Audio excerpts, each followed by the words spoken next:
दोस्तों आप लोग को याद होगा जब ब्लैक पैंथर 2 अनाउंस हुई थी तो उसके टाइटल में वकांडा फॉरएवर कहीं नहीं लिखा हुआ था। लेकिन जैसे चैडविक सर की डेथ हो जाती है तो यहाँ पे अब टाइटल चेंज हो गया है और यही नहीं, कंप्लीट स्टोरी भी चेंज हो गई है। और यहाँ पे मार्वल स्टूडियोज ने ये रिवील कर दिया है कि वो उनको रिप्लेस नहीं करने वाले, बल्कि मूवी में उनको एक बहुत सही ट्रिब्यूट भी दिया जाएगा। और यहाँ पर हम लोग समझेंगे अगर इसका टाइटल वकांडा फॉरएवर हो गया है तो इसकी स्टोरी क्या हो सकती है और यहाँ पर हम लोग को फेज 4 में ब्लैक पैंथर 2 से रिलेटेड क्या देखने को मिलेगा। तो दोस्तों कंप्लीट वीडियो को स्टार्ट करने से पहले आप लोग कर दीजिए वीडियो को लाइक और कमेंट कीजिए वकांडा फॉरएवर।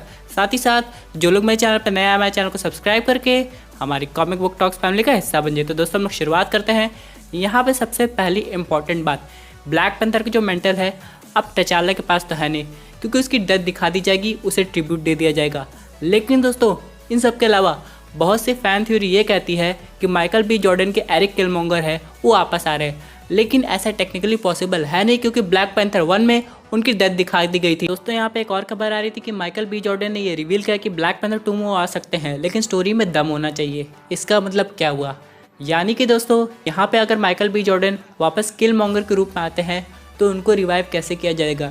यहाँ पे एक नहीं 2-3 फैन थ्योरी है। सबसे पहली फैन थ्योरी अगर मैं बात करूँ तो बहुत लोग का मानना यह है कि जब उनकी ब्लैक पैंथर 1 में डेथ दिखाई गई थी तो असल में वो ख़त्म नहीं होते, बल्कि उन्हें हीलिंग चैम्बर में फ्रीज कर दिया गया था ताकि उनको बाद में रिवाइव कर दिया जाए। लेकिन दोस्तों मुझे इस थ्योरी में थोड़ा लॉजिक कम समझ में आ रहा है, क्योंकि अगर आप लोग नोटिस कीजिए किलमोंगर को हीलिंग चैम्बर में रखा गया है तो यहाँ पे बहुत से इवेंट्स हुए हैं, जैसे कि एवेंजर्स इन्फिनिटी वॉर के बाद 5 ईयर्स का टाइम गैप हुआ है। एक बार के लिए हम लोग मान लेते हैं कि टचाला, शूरी सब लोग डस्ट बन गए थे, लेकिन एरिक किलमोंगर का क्या हुआ। और अगर वो 5 ईयर्स के टाइम गैप के बाद वो हील हो गया था तो क्या वो वकांडा में था, वो ट्रेनिंग ले रहा था, या वो सही हो गया था, उसका दिमाग ठीक हो गया था, ये कुछ नहीं बताया गया। चलिए एक टाइम के लिए मान भी लेते हैं जैसे किलमोंगर ठीक हुआ, उसे रियलाइज हो गया कि टचाले ने उसकी जान बचाई है, इसलिए वो अच्छा बन गया होगा। लेकिन दोस्तों ब्लैक पैंथर 2 की स्टोरी क्या हो सकती है? क्या यहाँ पे ब्लैक पैंथर का एंड हो जाएगा नेमर के हाथों, या फिर कोई और सुपर विलन? सबसे पहले बहुत से लोग बोल रहे हैं कि इसमें हम लोग को डॉक्टर डूम दिखाई दे सकते हैं। तो दोस्तों ऐसा नहीं होगा, क्योंकि यहाँ पे ब्लैक पैंथर 2 जो है वो फैंटास्टिक फोर से पहले आ रही है, तो यहाँ पे डॉक्टर डूम उससे आगे कैसे आ सकते हैं। और यहाँ पे बिना सही ओरिजिन स्टोरी के, बिना लॉजिक लगाए यहाँ पे हम लोग डॉक्टर डूम को इंक्लूड नहीं कर सकते। हाँ, वकांडा में पूरी वाइब्रेनियम की खान है जिसके पीछे डॉक्टर डूम पढ़ सकते हैं, ताकि वो अपने लिए एक ऐसा आर्मर बना सके जिसे पहनने के बाद उन्हें कोई ना हरा पाए। और ऐसा हो सकता है क्योंकि अगर आप लोग एनिमेटेड सीरीज देखेंगे तो यहाँ पर डॉक्टर डूम कैप्टन अमेरिका की शील्ड को रिवर्स इंजीनियरिंग करके एक ऐसा आर्मर बनाने की कोशिश कर रहे थे, लेकिन वो ऐसा नहीं कर पाए थे। लेकिन जब उन्हें पता चलेगा उसकी टेक्नोलॉजी का यूज़ करना चाहेंगे। लेकिन दोस्तों डॉक्टर डूम का आना इस मूवी के लिए तो अभी पॉसिबल नहीं है। दूसरी बात रही नेमर की, तो उसका कनेक्शन हम लोग को तब देखने को मिलेगा जब हम लोग इस ईयर देखेंगे इटर्नल्स। जी हाँ दोस्तों, इटर्नल्स में हम लोग को pre historic Marvel cinematic universe दिखाया जाएगा, जिसकी वजह से हम लोग को अटलांटिस का भी पता चलेगा।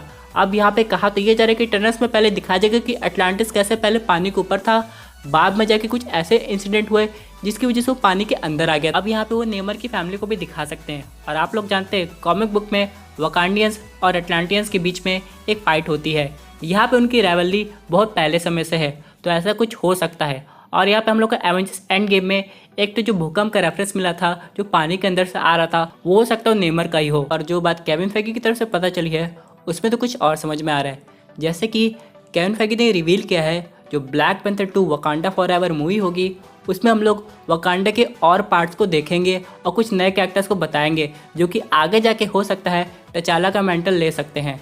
अब यहाँ पे देखना पड़ेगा कि असली किंग कौन बनता है। हो सकता हो शायद फैन थ्योरी सही हो, यहाँ पे एरिक किलमोंगर किसी तरह जिंदा हो, लेकिन वो अगला राजा नहीं बनेगा। जो टाइटल है किलमोंगर वो वही रहेगा। लेकिन दोस्तों अगर यहाँ पे कोई नया टचाला बनेगा तो उसके लिए हम लोग को कॉमिक बुक का रेफरेंस लेना पड़ेगा।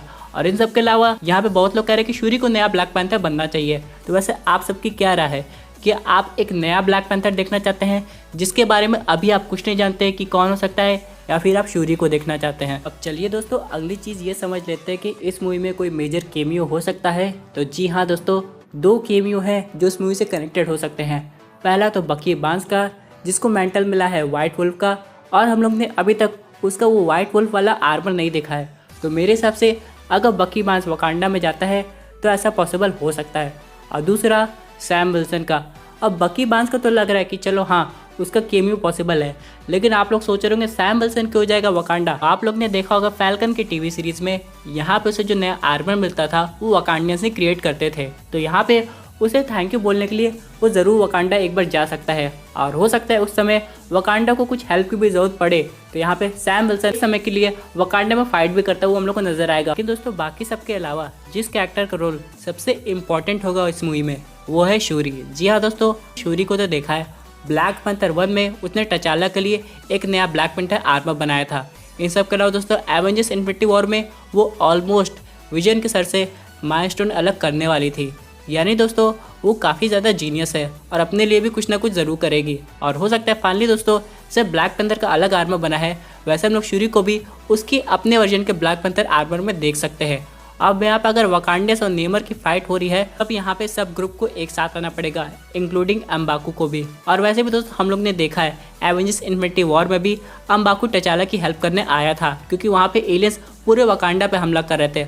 और इसी तरह अटलांटिस और वकांडा के बीच में जब ये सब होगा तो अम्बाकू की भी टीम हम लोग को देखने को मिलेगी। दोस्तों यहाँ पे चलिए हम लोग समझते हैं कि इसके ट्रेलर में हम लोग को क्या दिखाई दे सकता है। दोस्तों अगर यहाँ पे ब्लैक पैंथर 2 की हाइप बढ़ानी है बिना सर चैडविक के तो यहाँ पे इसके ट्रेलर में दिखाना पड़ेगा कि एक्चुअल में क्या रीज़न था, यहाँ पे जो एक्चुअल टचाला हैं उनकी डेथ कैसे हुई और उनकी जगह कौन लेने वाला है। हालांकि लोग पूरी मेजर डिटेल एक ट्रेलर में रिवील नहीं कर सकते लेकिन दोस्तों आप लोग को समझना पड़ेगा ये कोई ओरिजिन स्टोरी नहीं है कि एक ऑफिशियल सीक्वल है जिसकी स्टोरी अब चेंज की जा रही है क्योंकि मेजर कैरेक्टर की डेथ हो गई है।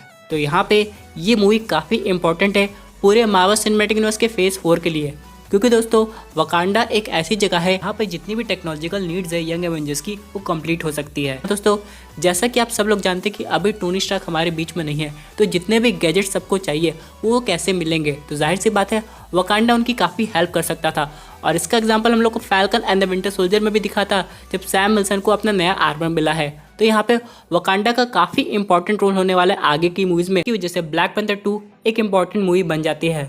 अब देखना ये है ऑडियंस का जो एक्सपेक्टेशन लेवल है उसे कैसे मीटअप करती है क्योंकि दोस्तों यहाँ पे ऑडियंस समझ नहीं पा रही कि वो नए ब्लैक पैंथर को कैसे एक्सेप्ट करेगी क्योंकि बहुत लोग कह रहे थे कि रीकास्टिंग मत करो यहाँ पे CGI का यूज़ कर दो लेकिन ऐसा कुछ नहीं होने वाला क्योंकि दोस्तों हम लोग एक मूवी में टचाला को दिखा सकते हैं लेकिन आगे जाके हम लोग को एवेंजर्स मूवी दिखाई देगी बाकी फिर ब्लैक पैंथर 3 आएगी तो हमेशा तो हम लोग CGI का यूज़ नहीं कर सकते ना, इसलिए कोई नया कैरेक्टर ज़रूर आने वाला है। और दोस्तों मे भी ऐसा हो सकता है कि शूरी यंग एवेंजर्स का पार्ट बन जाए और जो टचाला का मेंटल है कोई और आके ले ले क्योंकि दोस्तों यही एक तरह से सही होगा। यहाँ पे शूरी को अभी बहुत कुछ सीखना बाकी है। हाँ उसे टेक्नोलॉजिकली यहाँ पे सब कुछ समझ है लेकिन एक राजा बनने के लिए और भी क्वालिटीज़ होनी चाहिए। भले कॉमिक बुक में ऐसा हुआ हो लेकिन क्या मार्वल सिनेमैटिक यूनिवर्स में ऐसा होगा ये तो आने वाला वक्त बताएगा। तो दोस्तों ये थी एक अमेजिंग अपडेट जो कि रिलेटेड थी ब्लैक पैंथर 2 से। आई होप आपको ये वीडियो पसंद आई होगी। वैसे आपकी क्या व्यूज़ है उस पर्टिकुलर टॉपिक पे अपने व्यूज़ ज़रूर कमेंट कीजिए। और दोस्तों अगर आप ऐसे unique super hero content enjoy करना चाहते हैं तो हमारे चैनल को सब्सक्राइब करके